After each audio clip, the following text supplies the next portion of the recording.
മലപ്പുറം അമ്പാടെ പരാജയപ്പെട്ടു. മലപ്പുറത്ത് ജില്ലാ പഞ്ചായത്ത് ഡിവിഷനുകളിൽ 33-ൽ 32 ഡിവിഷനുകളും പൂർണ്ണമായും പരാജയപ്പെട്ടു. ഒരു ഡിവിഷനിലാണ് തെരഞ്ഞെടുപ്പ് പൂർത്തിയാകാൻ ബാക്കിയുള്ളത് എന്ന് ഞാൻ മനസ്സിലാക്കുന്നു. അവിടെ ആര് വിജയിച്ചു എന്നതിനെ കുറിച്ച് കൃത്യമായ അറിവില്ല. 94 പഞ്ചായത്തുകളിൽ 90 പഞ്ചായത്തുകളിലും UDF വിജയിച്ചു. 3 പഞ്ചായത്തുകളിൽ മാത്രമാണ് LDFിനോട് വിജയിക്കാൻ സാധിച്ചത്. നേരെ അപ്പുറത്ത് എന്ത് സംഭവിച്ചു? അതായത് ഈഴവ വോട്ടുകൾ കൂടുതലായി കൺസോളിഡേറ്റ് ചെയ്യുമെന്ന് പ്രതീക്ഷിച്ച് വെള്ളാപ്പള്ളിയെ തലയിലേറ്റ് വെച്ച LDFിന് സംഭവിച്ചത് എന്താണ്? കൊല്ലം കോർപ്പറേഷനിൽ അമ്പയെ പരാജയപ്പെട്ടു, തിരുവനന്തപുരത്ത് അമ്പയെ പരാജയപ്പെട്ടു, മറ്റ് പലയിടങ്ങളിലും ഇതുപോലെ പ്രതീക്ഷിച്ച വോട്ടുകൾ LDFിന് ലഭിച്ചില്ല. അതായത് ഏതു ഭാഗത്തുകൂടെ നോക്കിയാലും LDFിന്റെ ഒരു തന്ത്രവും ഈ തെരഞ്ഞെടുപ്പിൽ വില പോയില്ല എന്നുള്ളത് തന്നെയല്ലേ ഈ പറഞ്ഞതിന്റെ അർത്ഥം?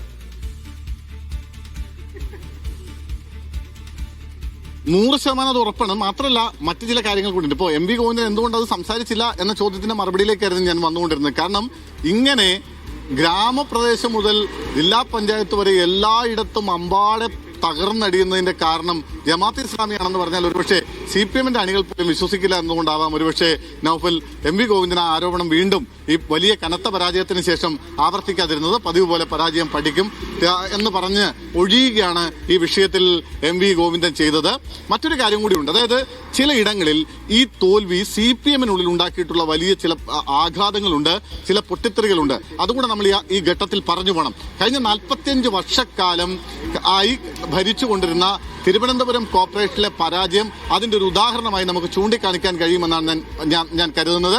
അതായത് ഇവിടുത്തെ സ്ഥാനാർത്ഥി നിർണയവുമായി ബന്ധപ്പെട്ട് CPMനുള്ളിൽ വലിയ തോതിൽ അസ്വാരസ്യങ്ങൾ ഉണ്ടായിരുന്നു. അത് പൊട്ടിത്തെറിയിലേക്ക് വന്നില്ല എന്ന് മാത്രമാണ്. പാർട്ടിയുടെ ജില്ലാ കമ്മിറ്റിയൊക്കെ യോഗത്തിലൊക്കെ അത് 2 വിഭാഗങ്ങളായി തിരിഞ്ഞ് വലിയ വാക്കേറ്റത്തിനും മറ്റുമൊക്കെ വഴിവെച്ചു എന്നുള്ള വാർത്തകൾ കഴിഞ്ഞ കുറച്ച് ദിവസങ്ങളായി വന്നുകൊണ്ടേയിരുന്നിരുന്നു. അതായത് കടകംപള്ളി സുരേന്ദ്രനും V ശിവൻകുട്ടിയും ചേർന്ന് അവർക്ക് താല്പര്യമുള്ള അവരുടെ സ്വന്തക്കാരെ സ്ഥാനാർത്ഥിയാക്കി.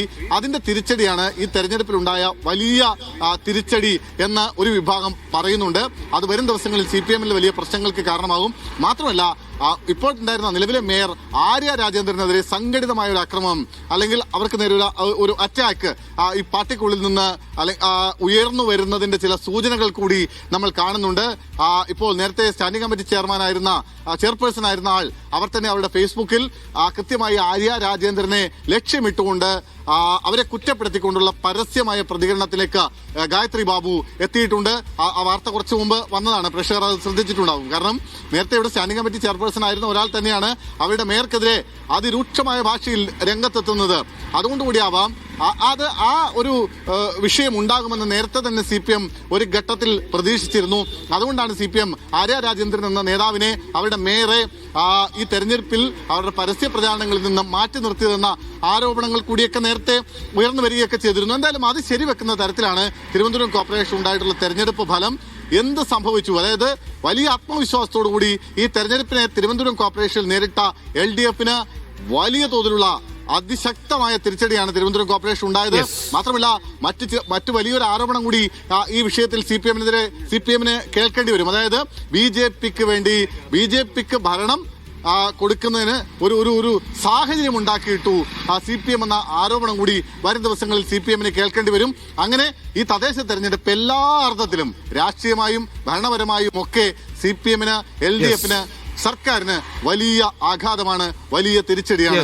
LDFന് ഇതുവരെ ഇല്ലാത്ത ആഘാതം ഏൽപ്പിച്ചുകൊണ്ടാണ് ഈ തദ്ദേശ തെരഞ്ഞെടുപ്പിന്റെ ഫലം പുറത്തു വന്നത്. വിവരങ്ങളാണ് സുനിൽ ഐസക് നൽകിയത്.